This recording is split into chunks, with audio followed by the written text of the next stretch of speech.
Stella the Zombie Killer by Alistair Wilkinson. Part 6. Gregor got to work on the angels lying on his tables. He methodically cut away flesh, sawing and slicing and filling bucket after bucket with lumps of rotten gore. "You get the best jobs," said Hook, lifting 2 huge buckets of grey meat at once. Gregor just grunted. Stella was lifting Jared onto her shoulders. "I'm going to take Mr. Jenks somewhere more comfortable," she said. "You mean a rolled-up mat on the floor?" said Hook. "He'd be better where he is." "Let's just say I wouldn't want Gregor's tools to slip and accidentally fall on him." She smiled as she said it. "We can't feed everyone," Gregor growled. His head bent towards his gruesome task. Sweat covered his forehead, and on the rare occasions he glanced up from his work, it shone in the late afternoon sunlight. Hook lugged his load down the east corridor.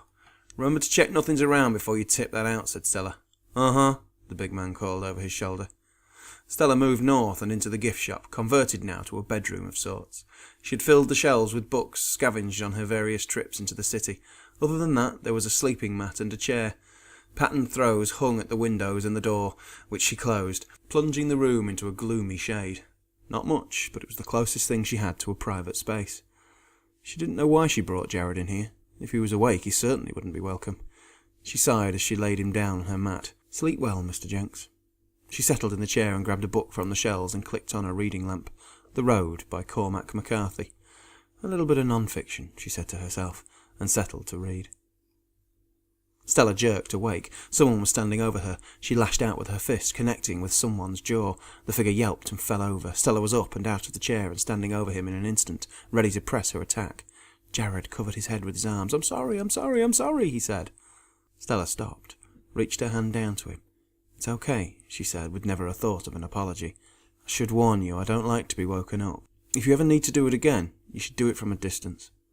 Jared reached for her hand and allowed himself to be pulled smoothly to his feet. His jaw was already red and starting to swell. "Noted," he said. Stella stared at him. He flinched again. "Don't be nervous. You're not in danger here," said Stella. "We're in danger everywhere," said Jared. Stella nodded. "You must be hungry." She looked at his drawn face, his sunken eyes. "Breakfast." She led him from the gift shop back to the rotunda where Gregor and Hook were already up and eating. "Morning, JJ," said Hook. He saw the blossoming bruise on Jared's face. "Rough night?" He winked at Stella, who ignored him. Gregor glared at Jared. Both he and Hook ate from bowls, spooning what looked and smelled like baked beans into their mouths. "Sit here," said Stella, pointing to a stool on the outside of the ringed desk. She walked into the middle and met him on the other side of the black wood. "We have just what a starving man needs." She placed a tin of baked beans and sausages in front of Jared. He stared at it, open-mouthed. Hook laughed. Stella smiled. "Hot or cold?" she said. Jared looked at her. "How will you heat it? Might get a bit smoky in here if you light a fire." Hook and Stella laughed. Even Gregor smirked. "No problem," said Stella. She took the tin, opened it with a tin opener, and poured the contents into a bowl. She reached below the counter, and Jared heard a series of old but familiar sounds. A door opening, buttons pressed, and the whir of a microwave oven. His mouth dropped open again. "You've got power?" Stella smiled. "Solar. A little present from our almost visitors. Vic's was one of the first places to be kitted out with the new gear." "No problems with it?" said Jared. "Nothing serious so far," said Gregor. "We've had to steal a few parts from places," said Hook, smiling. "Some of the streetlights don't work anymore." "It's not stealing, not anymore," said Jared. "No one to steal it from." His haggard face was glum again. "Wait a minute," he said. "You have working streetlights?" The other 3 nodded. Jared managed to look even glummer. "I've not seen a working streetlight for years." "Cheer up and eat up," said Stella, placing a steaming bowl in front of him. "So what's the plan?" said Hook. Breakfast was finished. Gregor was already busying himself on his now gore-free workstations. Hook had taken the pots away. Stella was waiting calmly, and Jared was still too stunned to speak. "We tracked down a working mobile phone mast," said Gregor, speaking from behind the mechanical parts of the angels stacked on his table. "It should give us an idea how this phone is working, what bandwidth is being used. It might even give us some idea where the signals are coming from." "That's my job," said Stella. "Where do I start?" Gregor shrugged. "Tall buildings have them stashed away inside their roofs. Plenty of those to choose from." "What about this place?" said Jared. "We've cleaned it out," said Gregor, spreading his arms to take in the whole building. "Top to bottom. Anything techie is already down here, and I don't remember a mobile mast." "Next door, then," said Stella. "Front of the natural history's tall enough, and if there wasn't one in here, good chance there's one in there." "Not exactly a clear logic," said Gregor, "but close enough." "And we won't need thumpers, so we save a few batteries," said Stella. What are thumpers? Asked Jared. Ultrasound, said Gregor. You've heard of the mosquito devices they put in the shops to clear teenagers? Jared nodded. Similar to those. We set up a thumper and it broadcasts an ultrasonic rhythm, like a beat that we can't hear.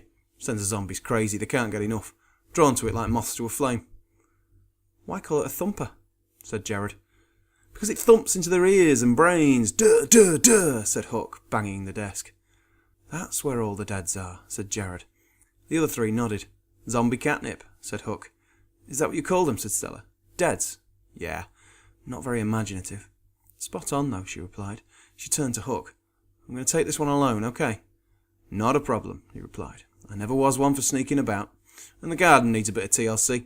I'll sort that, and we can all have a freshly cooked meal tonight.